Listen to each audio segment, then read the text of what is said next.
Boys, welcome back to another video. Today we're going to be going over a trade I took the other day on AUD USD with my full daily bias plus like a bonus trend at the end for like price action. So yeah man, if you're looking to learn something new today in the markets, I recommend that you guys watch until the end, because I'm not gonna lie, I was editing this and I was watching it back and I was like, bro, this is actually pretty insightful.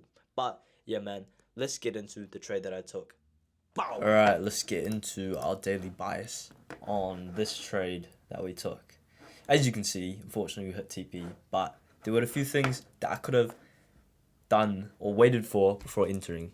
But yeah, anyways, let's go on to the weekly time frame. Alright, starting out on the weekly time frame, we can see the last 3 weeks have been bearish.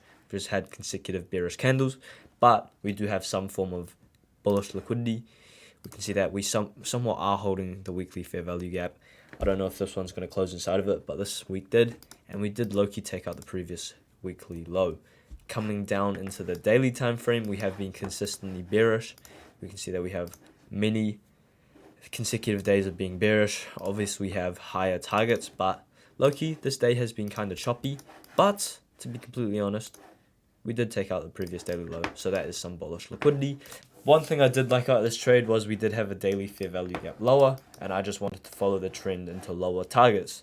Coming down into the 4 hour, we can see that the 4 hour is honestly not great. We don't have a clean breaker structure to the downside without it being faken out, but we can see to some degree it is bearish because we're holding that imbalance and we're continuing to create lower lows, lower highs, lower lows, lower highs. So I was like, cool.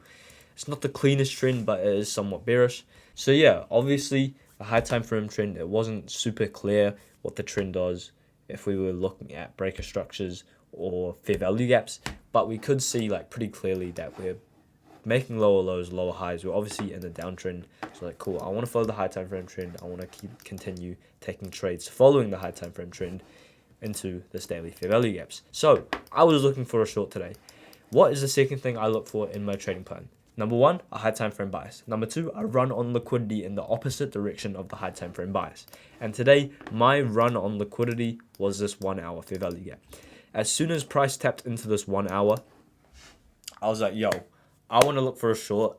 Obviously, we might have broken structure to the upside, but yeah, that's something that's not great.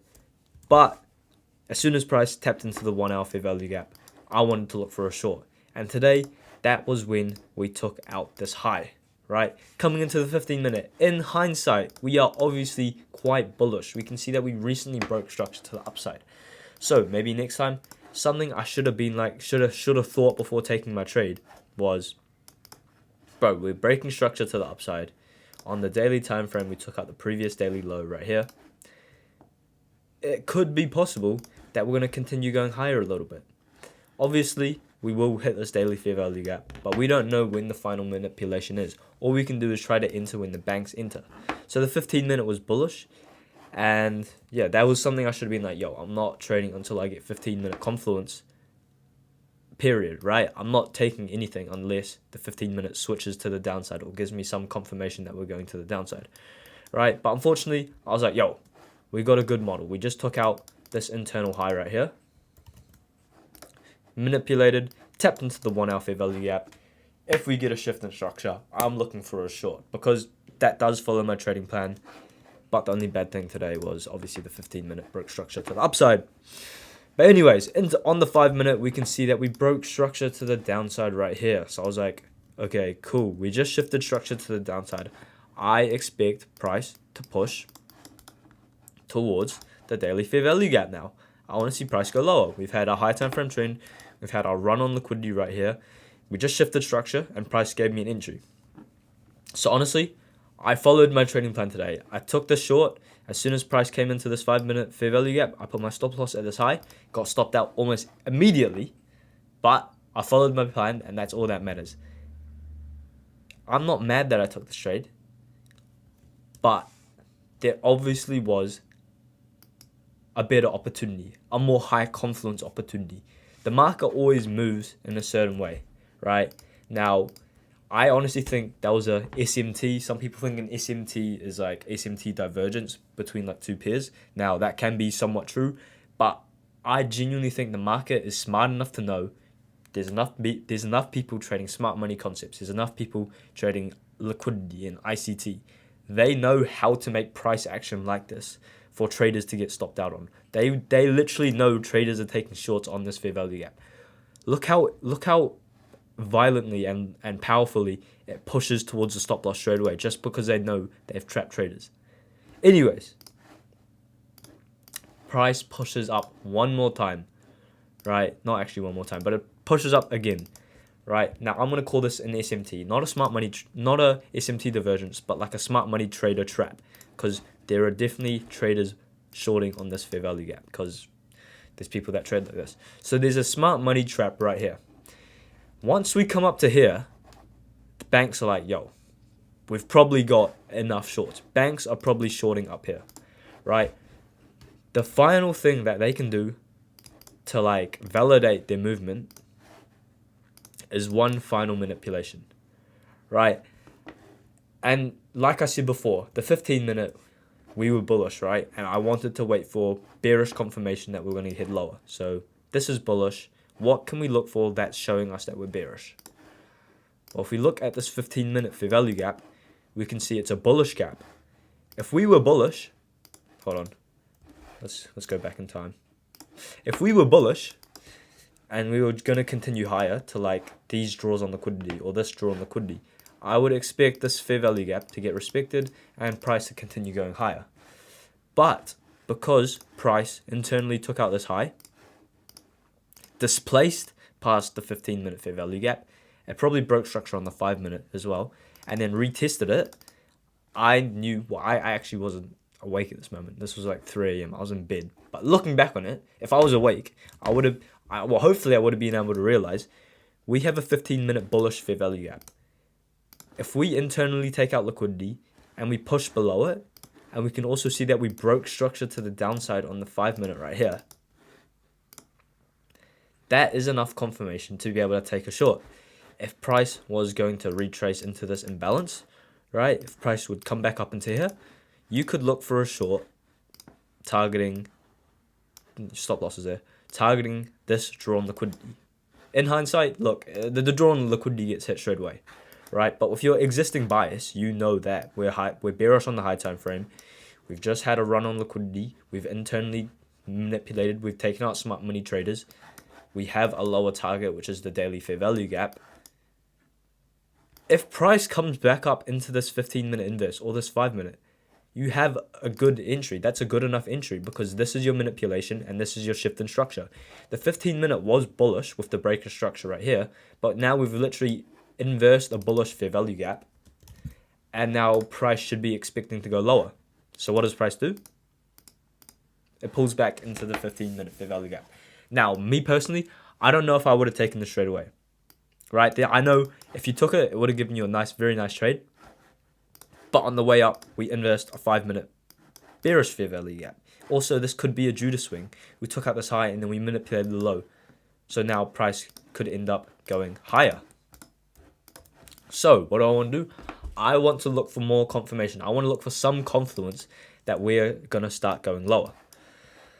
All right. So first things first. Well, actually, there was a few things that I looked for that I saw in hindsight that you could look to take a trade on. First things, you only need 2 things. Fair value gaps and equilibrium. That's it. So first things first, equilibrium. Price is known to reject at 50%. So if we were bullish, I would expect the price to come down into 50% and continue higher. But if we were bearish, I would expect the price to push below 50%, retest that as like a level of resistance, and then continue lower. So let's see what happens. Oh, we can also see that this 5-minute bearish fair value gap is getting respected, same as the inverse fair value gap. Boom. What happens?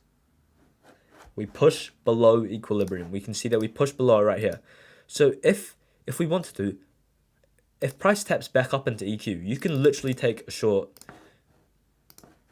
with your stop loss at this high, targeting the daily fair value gap. Or if you want to be a bit more safe, you can put it at the manipulation high. Let's put it at the manipulation high because when you have a looser stop loss, it gives your trade more space to run, which makes it like more high probability, right?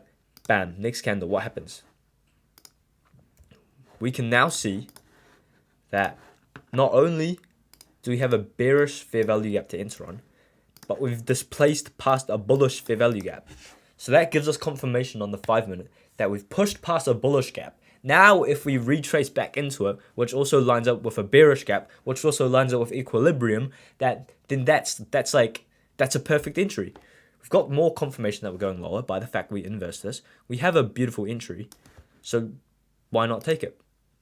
Price pushes a little bit lower, a little bit of consolidation, bam, we tap in. Look at what happens, bro. Look at where we get filled.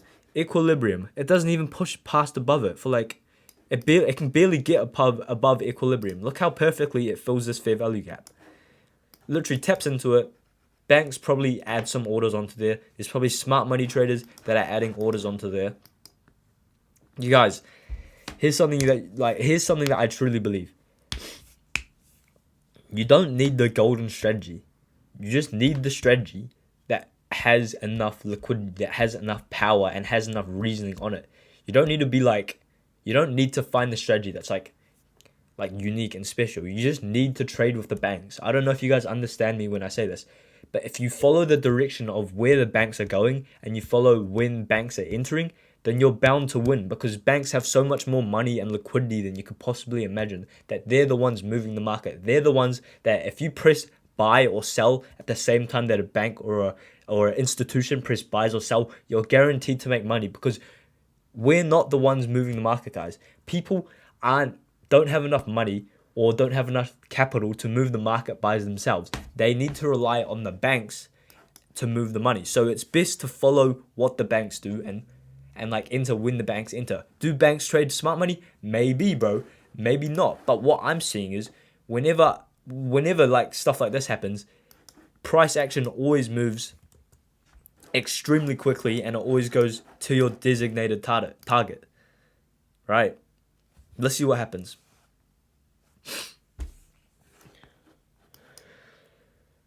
Bam. Look what happens. A heavy rejection to the downside.